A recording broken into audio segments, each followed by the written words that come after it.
Okay, so welcome back to another unscripted review of yet another company. Today we're going to look at Imax Corp, which makes the giant magical cinema world that very few people have actually got there and paid money for.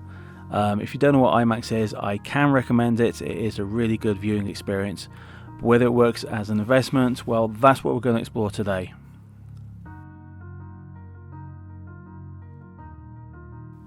So, as always, we use SWOT analysis here. This is the strength of the company, the weakness of the company, the opportunity of the market that the company is in, and the threats that market could hold towards the company to decide whether this is a worthy investment for all you amateur retail investors out there. The cinema industry as a whole has taken a real battering over the past 3 years since Marvel came out with Endgame, which is an absolutely huge film. Most cinema chains have struggled to get hold of any product whatsoever. IMAX is a very weird creature that sits in the middle of all these various cinema chains, in that it is a unique format. If you've seen a film on IMAX, you know you've got to see a cropped down version that's seen anywhere else. This kind of works in the IMAX's favour in that it is a very high-end version of cinema. It has very expensive cameras, and it has cinematographers who are very well trained and second to none in putting the products out there. This works in IMAX's favour. This keeps a premium on what they're doing, a premium on their product, a premium on the films that are produced through their product. It means that IMAX screens can charge more on their tickets than anything else, and because cinema is like mathematics, it's essentially a universal expression of the human condition and the world around us. This allows it to just constantly sit there in the background, at least until a superior product comes forward. At the moment, there are, I think it's like 16,000 screens worldwide for IMAX, and there are some smaller variations on IMAX, but most of these IMAX screens tend to be built into other chains. I think Cineworld, I think AMC and Odeon are the main ones that hold licenses for IMAX. What IMAX does is they add a premium fee onto everything that's produced within that cinema. So if you sell tickets for IMAX, then the popcorn and the drinks and various other things will also be added to the ticket price. Goes to IMAX, since they're the ones bringing everybody in. They want to cut off everything, including the revenue. The problems that IMAX has as a whole is it's quite a pretentious technology in itself, in that it isn't. You can't extrapolate what happens in the screen elsewhere. This is both a strength and a weakness for the company. I've never heard of anybody having a home IMAX system. We've got everything else from giant screens at home to various projectors that work on walls, vertical throws, horizontal throws, even Atmos systems, which is the latest Dolby surround sound that you get at home. But IMAX, nobody has this at home. It uniquely exists within its screens. So it does struggle, and it's very expensive. If you do it through the film stock, you're talking about a film image which is 8 times 35mm. I think it works at 105mm, if I'm correct in my studies.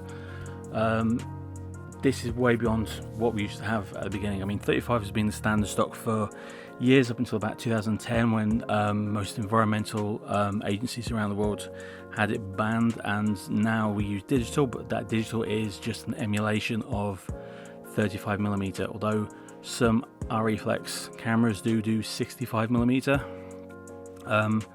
Digital IMAX just doesn't exist at quite the scale they want this to. I think it's in the research phase, so it's very expensive to produce, which is why there's so few films shot in IMAX, and why there's so many few screens out there. Projectors.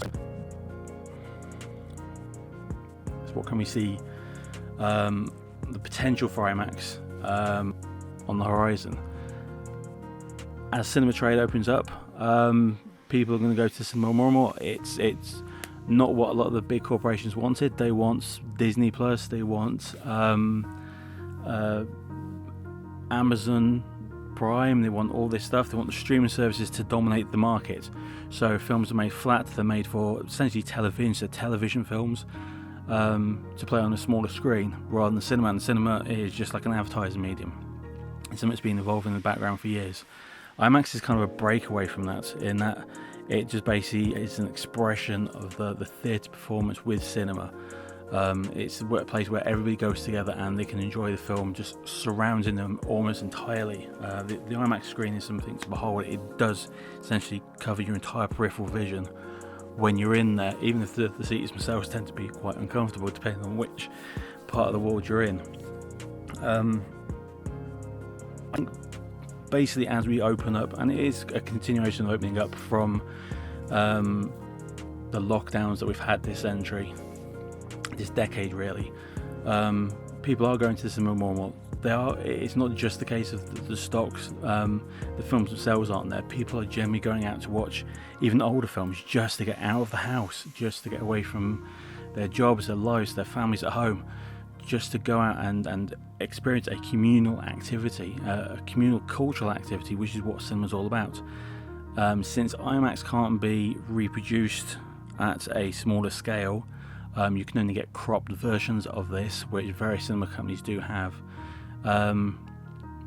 It gives it a little bit of a unique selling point within the cinema market, although the markup in price is a hindrance a little bit.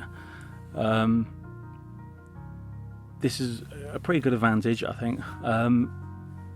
That's basically all it's got, really. I mean, IMAX isn't anything else. Its technology can't be used anywhere else. It's literally just a theatre experience that you'll go out there and you'll see and you'll enjoy. That's basically it for that. And that's where the problems begin. Threat, well, we've already covered streaming services, but are they really a threat? I mean, the threat isn't really so much to do with the streaming services, it's to do with the films that are made for the streaming services. If Disney continues to make smaller and smaller superhero films, if they suck it with them, well, that means smaller companies coming along, independents, and taking over the market again. This happens in waves. This happened in the 1970s.